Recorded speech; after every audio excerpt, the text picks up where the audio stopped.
നമസ്കാരം. Big boss Malayalam വിജയകരമായി അതിൻ്റെ 6ാം പതിപ്പും പൂർത്തിയാക്കിയിരിക്കുകയാണ്. കഴിഞ്ഞ 5 പതിപ്പിൽ നിന്ന് വ്യത്യസ്തമായി ഒന്ന് മാറ്റിപ്പിടിച്ചാലോ എന്ന ടാഗ് ലൈനോടെ ആരംഭിച്ച സീസൺ 6-ൽ പുതിയ കാഴ്ചകൾക്കും രീതികൾക്കുമാണ് പ്രേക്ഷകർ സാക്ഷ്യം വഹിച്ചത്. അതിൽ ഏറ്റവും ശ്രദ്ധേയമായ മത്സരാർത്ഥിയായിരുന്നു ഇൻഫ്ലുവൻസർ കൂടിയായ ജാസ്മിൻ ജാഫർ. ബിഗ് ബോസ് മലയാളത്തിൻ്റെ ഇന്നോളമുള്ള 6 അധ്യായങ്ങളിൽ പ്രേക്ഷകർ കണ്ട ഏറ്റവും വലിയ സർവൈവർ എന്ന ഖ്യാതിയോടെയാണ് ജാസ്മിൻ ബിഗ് ബോസ് ഹൗസിലെ 100 ദിവസങ്ങൾ പൂർത്തിയാക്കി 3ാം സ്ഥാനത്തോടെ മടങ്ങുന്നത്. പലയിടത്തും ചുവടുകൾ പിഴച്ചുപോയ, വ്യാപകമായ സൈബർ അറ്റാക്ക് നേരിട്ട, വ്യക്തിത്വവും ധാർമ്മികതയും വരെ ഇതുപോലെ ഓഡിറ്റ് ചെയ്യപ്പെട്ട മറ്റൊരു മത്സരാർത്ഥിയും മലയാളം ബിഗ് ബോസിന്റെ ചരിത്രത്തിൽ വേറെ കാണില്ല. എന്നിട്ടും എല്ലാ പ്രതിസന്ധികളെയും അതിജീവിച്ച് ഉള്ളിലെ പോരാട്ട വീര്യത്തോടെ മുന്നോട്ട് നടക്കുകയായിരുന്നു ജാസ്മിൻ. അതിന് ജാസ്മിനെ പ്രാപ്തിയാക്കിയത് ചെറുപ്രായത്തിൽ തന്നെ അനുഭവിച്ച സമാനതകളില്ലാത്ത ജീവിത പ്രതിസന്ധികളാണ്. അച്ഛനുണ്ടാക്കി വെച്ച ലക്ഷങ്ങളുടെ കടമാണ് തൻ്റെ ചെറുപ്രായത്തിൽ തന്നെ ജാസ്മിൻ വീട്ടിയതും കുടുംബത്തെ രക്ഷിച്ചതും. സോഷ്യൽ മീഡിയ ഇൻഫ്ലുവൻസറും വ്ളോഗറുമായ 23 വയസ്സുകാരി എന്ന മേൽവിലാസത്തിലാണ് ജാസ്മിൻ ബിഗ് ബോസ് ഷോയിലേക്ക് എത്തുന്നത്. ജാസ്മിനെ പ്രേക്ഷകർക്ക് പരിചയപ്പെടുത്തിക്കൊണ്ട് മോഹൻലാൽ പറഞ്ഞത് ചെറുപ്രായത്തിൽ തന്നെ പക്വതയോടെ കാര്യങ്ങൾ കൈകാര്യം ചെയ്യുന്ന പെൺകുട്ടി എന്നതായിരുന്നു. സോഷ്യൽ മീഡിയ ഇൻഫ്ലുവൻസർ എന്ന നിലയിൽ ജാസ്മിൻ പ്രേക്ഷകർക്ക് പരിചിത മുഖമാണെങ്കിലും ജാസ്മിൻ്റെ അതിജീവന കഥകൾ പ്രേക്ഷകർ അറിഞ്ഞത് ഷോയിലെ വെളിപ്പെടുത്തലിലൂടെയായിരുന്നു.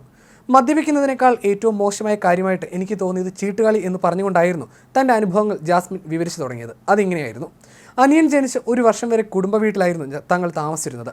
അവിടെ എന്ത് ചെയ്താലും കുഴപ്പമായിരുന്നു. അത് തൊടാൻ പാടില്ല, ഇത് തൊടാൻ പാടില്ല എന്നായിരുന്നു. ഓർക്കാപ്പുറത്ത് ഒരു ദിവസം അവിടെ നിന്ന് മാറി താമസിക്കേണ്ടി വന്നു. തുടർന്നുള്ള താമസം തകര ഷീറ്റ് കൊണ്ടുള്ള വളരെ ചെറിയൊരു ഷെഡിലായിരുന്നു. 1 വർഷം അവിടെയായിരുന്നു. തുടർന്ന് അത്ത മീൻ കച്ചവടം ആരംഭിക്കുകയും മെല്ലെ മെല്ലെ മെച്ചപ്പെട്ട് സ്വന്തമായി ഒരു വീട് വെക്കുകയും ചെയ്തു.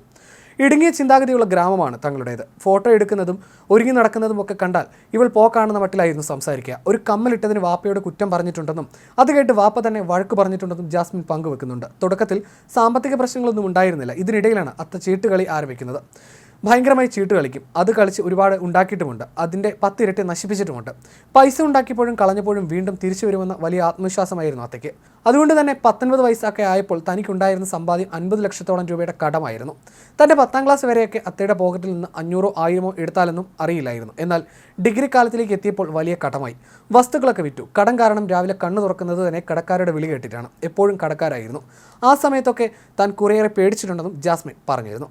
25 മത്സരാർത്ഥികളുണ്ടായ സീസൺ 6-ൽ ടോപ്പ് 5-ലെ ആകെയുള്ള വനിതാ മത്സരാർത്ഥിയായിരുന്നു ജാസ്മിൻ. സീസൺ ജേതാവാകാൻ സാധ്യതയുണ്ടെന്ന് പലപ്പോഴായി ഉയർന്നു വന്ന പേരും ജാസ്മിൻ്റേതായിരുന്നു. പക്ഷേ ജാസ്മിൻ 3ാം സ്ഥാനം കൊണ്ട് തൃപ്തിപ്പെടേണ്ടി വന്നു. ബിഗ് ബോസ് മലയാളം 6-ന്റെ തുടക്കത്തിലെ ശ്രദ്ധയാകർഷിച്ച ഒരു പേരായിരുന്നു ജാസ്മിൻ. സാമൂഹ്യ മാധ്യമങ്ങളിൽ നിറഞ്ഞു നിന്ന ഒരു താരമായതിനാൽ ജാസ്മിൻ പലർക്കും പരിചിതയായ മത്സരാർത്ഥിയായിരുന്നു. ഹൗസിലെത്തിയപ്പോഴും ജാസ്മിൻ തൻ്റെ ശൈലിയിൽ ശ്രദ്ധയാകർഷിച്ചു. ആർക്കെതിരെയും മത്സരബുദ്ധിയോടെ പോരാടാനുള്ള മനസ്സായിരുന്നു ഷോയിൽ ജാസ്മിനെ വേർതിരിച്ചത്. തുടക്കത്തിൽ നേടിയ ആധിപത്യം ഇപ്പോഴും തുടരാനും സാധിക്കുന്നുണ്ട് എന്നതാണ് ടോപ്പ് 5-ൽ എത്താൻ ജാസ്മിനെ സഹായിച്ച പ്രധാന ഘടകം. സീസണിൻ്റെ തുടക്കം മുതൽ എതിരാളികൾ ആവശ്യത്തിനുള്ള മത്സരാർത്ഥിയുമായിരുന്നു ജാസ്മിൻ. ഏത് തരത്തിലുള്ള അഭിപ്രായ വ്യത്യാസങ്ങളോടും അപ്പോൾ ശക്തമായി പ്രതികരിച്ച് വാക്പോരിൽ ജയിക്കാൻ ശ്രമിക്കുന്ന ആളാണ് ജാസ്മിൻ.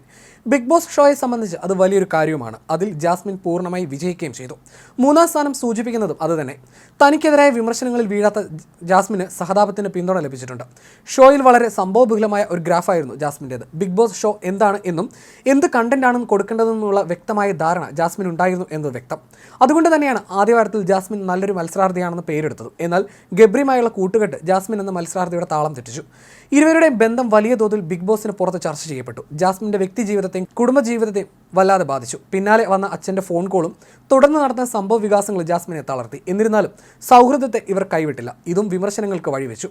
ഷോയുടെ അവസാനം വരെ ആദ്യവാരത്തിൽ കണ്ട ജാസ്മിനെ എങ്ങനെയായിരുന്നു അതേപോലെ തുടരാൻ അവർക്ക് സാധിച്ചിരുന്നു. തുടക്കത്തിൽ തന്നെ ബിഗ് ബോസ് കണ്ടന്റ് എന്ന് ഏവരും ഒരുപോലെ പറഞ്ഞ് ജാസ്മിനെ അവസാന ഘട്ടത്തിലാണ് കാലിടറിയത്.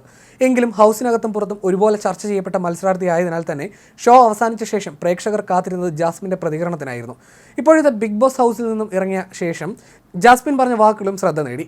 മനുഷ്യനല്ലേ പുള്ളി, തെറ്റുകളൊക്കെ പറ്റില്ലേ, എനിക്ക് ഞാനല്ലാതെ ജീവിക്കാൻ പറ്റില്ല എന്നാണ് മത്സരശേഷം ജാസ്മിൻ ആദ്യമായി പ്രതികരിച്ചത്.